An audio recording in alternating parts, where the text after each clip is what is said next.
Good morning, it's Dakota, and we are going to do coffee questions with me. So today is this is from Kristian.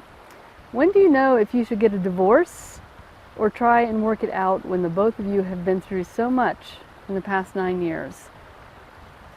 So Kristian, first of all, it's a great question, and let me put my paper in my bag.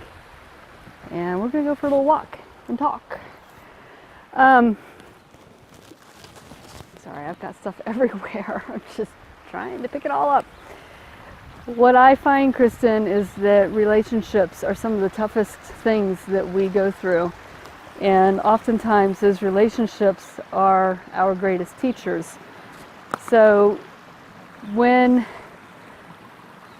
you're in a relationship that triggers you, that's difficult, those are some of the greatest lessons you'll get, because it's fine-tuning who your spirit is and what you're here, what you're meant to do, what you're, it's kind of like the culling of your soul. This is where you find those little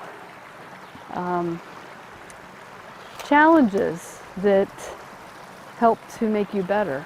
I always think of alchemy where, to find the gold, it has to go through the fire. So having said that, divorce and breakup is no easy thing for anyone to go through, and yet at the same time, there are these times when we probably hold on to a relationship longer than we should. Maybe we should have left a long time ago, or we outgrew it, or whatever the case might be. I think that there's a lot to be said about a conscious divorce where a relationship ends, but there's a mutual respect and honoring of one another, so that the relationship that you did share doesn't go to waste. It doesn't,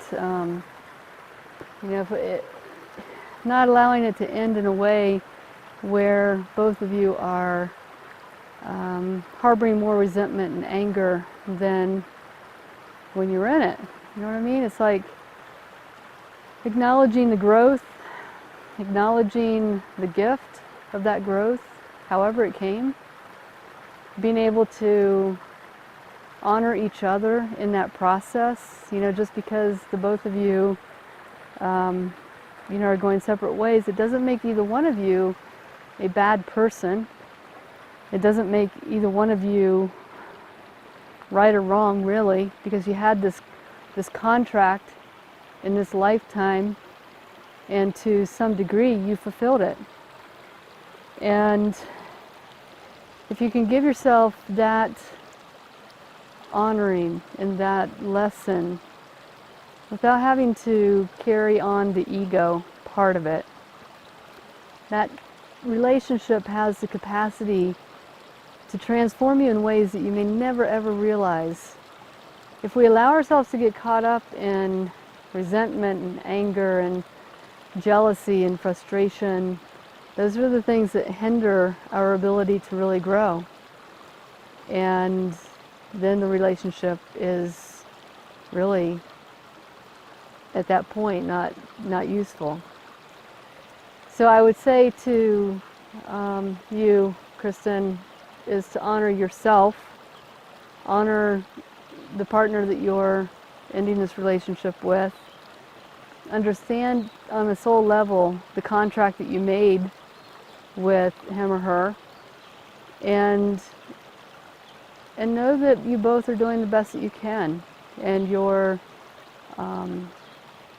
transcending, so that this place that you go to next, you go with a new set of awareness, new set of tools, new set of capacity for love. So I hope that helps. It's certainly not an easy thing to go through. I think divorce and breakups are by far, death is up there, but I think breakups and divorces are probably the hardest things to go through, because they bring up so many emotions. So thank you for writing that question. I know that you are not alone in having to deal with that. And I send you and your partner lots of light. All right. Thanks, Kristen. Bye.